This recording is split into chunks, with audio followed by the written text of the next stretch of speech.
आज हम पढ़ेंगे कि सिंगल लिस्ट के एंड में किसी भी नोड को कैसे इंसर्ट करते हैं। तो मैं डायरेक्टली एल्गोरिदम में ना जाके मैंने एल्गोरिदम में क्या क्या किया उससे पहले बता देता हूँ। तो सबसे पहले मैंने ओवरफ्लो चेक किया, ठीक है, और उसके बाद मैंने इफ स्टेटमेंट लगा। उसके बाद मैंने एक नोड क्रिएट किया। अब उसमें जो डाटा फील्ड है उसमें मैंने वैल्यू ऐड कर दिया, और जो मेरा पॉइंटर फील्ड है ना उसमें मैंने नेक्स्ट को इंडिकेट कर दिया। और आगे क्या किया, आगे मैंने ना इस नेक्स्ट को मैंने एक नल पॉइंटर दे दिया, क्योंकि लिंक लिस्ट के एंड में नल पॉइंटर होता है, ठीक है। अब उसके बाद ना मैंने स्पेस लोकेट किया। अब लिंक लिस्ट के एंड में ना मुझे नोड इंसर्ट करना है, तो हम किसी भी लिंक लिस्ट को देखकर बता सकते हैं। मान लो ये मेरा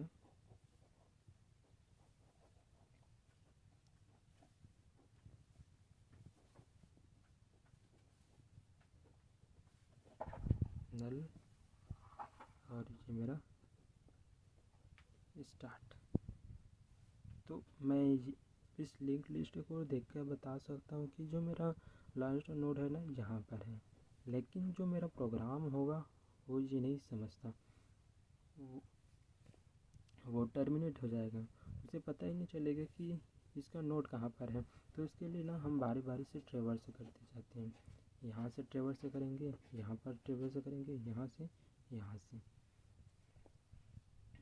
तो इसका एक लास्ट नोड का एक आइडेंटिफायर होता है कि इसका ये है ना नल को पॉइंट करता है, ठीक है। तो मैं यहाँ पर ना एक वाइल लूप लगाऊंगा। वाइल लूप में क्या होता है, कंडीशन होता है, कंडीशन और ब्रैकेट और स्टेटमेंट, और बाहर में एक स्टेटमेंट होता है। इस कंडीशन ये जब तक सही होगा ना वो स्टेटमेंट यानी ब्रैकेट के अंदर जो स्टेटमेंट होगा वो रन होगा, और जैसे ये फॉल्स होगा तो जो मेरा बाहर का स्टेटमेंट है वो रन होने लगेगा। तो मैं इसमें क्या करूँगा, इसमें जो मेरा ना pointer is equal to start, जो स्टार्ट का एड्रेस होगा ना, यानी कि स्टार्ट किसका एड्रेस होल्ड करता है, ये करता है फर्स्ट नोड का। तो यहाँ से मैं ना स्टार्ट यानी शुरू से मैं पॉइंटर शुरू से ही मैं देखूँगा। अब मेरा कंडीशन क्या होगा, जो पॉइंटर है ना वो इज इक्वल टू नॉट 0 होना चाहिए, तब तक मैं ट्रिवर्स करते जाऊँगा, ठीक है।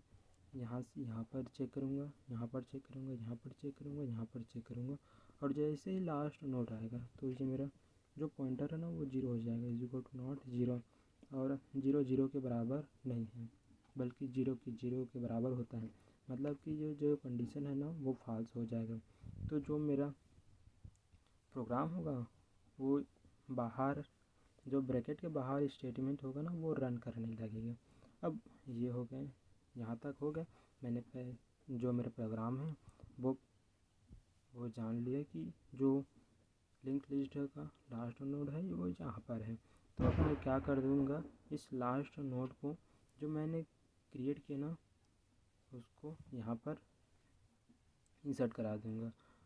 तो ये जो मेरा लास्ट नोड है ना उसका जो पॉइंटर फील्ड है ना उसमें इस वाले नोड का जो एड्रेस होगा ना वो होल्ड कर लेगा, और इस तरह मैं एक नोड को लिंक लिस्ट में इंसर्ट करा दूँगा। तो अब हम आते हैं एल्गोरिदम में। तो फर्स्ट स्टेप में हम स्टार्ट करते हैं। जैसे कि मैंने पहले बताया कि फर्स्ट यानी कि सेकंड स्टेप में हम ओवरफ्लो चेक करते हैं। इसके लिए हमें avail is equal to null करेंगे, ठीक है। अगर यहाँ पर ओवरफ्लो है तो मेरा प्रोग्राम ओवरफ्लो राइट करेगा और यहीं पर जो प्रोग्राम एग्ज़िट हो जाएगा। अगर नहीं, मतलब कि उस इंसर्ट कराने उस लिंक लिस्ट में हम नोड को इंसर्ट कर सकते हैं। तो इसके लिए मैंने पहले एक नया नोड क्रिएट किया, तो मैंने उसे PTR नाम दिया। ठीक है, तो चौथे स्टेप में मैंने क्या किया, जो मेरा पॉइंटर है, ये मेरा एक नोड है और ये पॉइंटर है, यानी कि ये पॉइंटर फील्ड है। तो मैंने ये यहाँ पर ये बताया कि जो मेरा पॉइंटर होगा वो नेक्स्ट को इंडिकेट करेगा। अब पांचवा स्टेप में मैं जो न्यू नोड के डाटा फील्ड है ना, उसमें वैल्यू इंसर्ट करूँगा। ठीक है, अब छठवा स्टेप में मैं क्या करूँगा, जो नेक्स्ट पॉइंट है ना वो नल को इंडिकेट करेगा। मात्र ये मेरा छठवा स्टेप्स। अब यहाँ से ना मैं क्या करूँगा, अब ट्रैवर्स करूँगा। तो लिंक लिस्ट के फर्स्ट में क्या है, हेड, और इसे ना हम हेड भी कह सकते हैं, स्टार्ट भी कह सकते हैं, दोनों एक ही मतलब है। तो मैं यहाँ से स्टार्ट करूँगा, इसलिए जो मेरा पॉइंटर है PTR is equal to start. अब स्टेप 7 में मैं वाइल लूप चलाऊँगा। वाइल लूप ये मेरा कंडीशन है और ये मेरे ब्रैकेट के अंदर वाला स्टेटमेंट है, is equal to not null. ठीक है, अब ये बढ़ता जाएगा। पहले जो मेरा पॉइंटर है वो यहाँ पर रहेगा, यहाँ पर, उसके बाद बढ़ेगा, फिर यहाँ पर आएगा और यहाँ पर आएगा। और जैसे ही यहाँ पर आएगा तो कंडीशन क्या होगा, 0 इज इक्वल टू नॉट 0, नल भी तो 0 है ना। तो तो जो मेरा कंडीशन होगा वो फॉल्स हो जाएगा और फिर ये यहाँ से मेरा अगले वाले स्टेटमेंट में चला जाएगा। 10वां हमारा है जो वाइल लूप के बाहर का स्टेटमेंट है ना, वही है। तो ये मेरा जो पॉइंटर है ना, पॉइंटर नेक्स्ट बराबर न्यू नोड। तो जो मेरा लिंक लिस्ट की यानी कि इस वाले का जो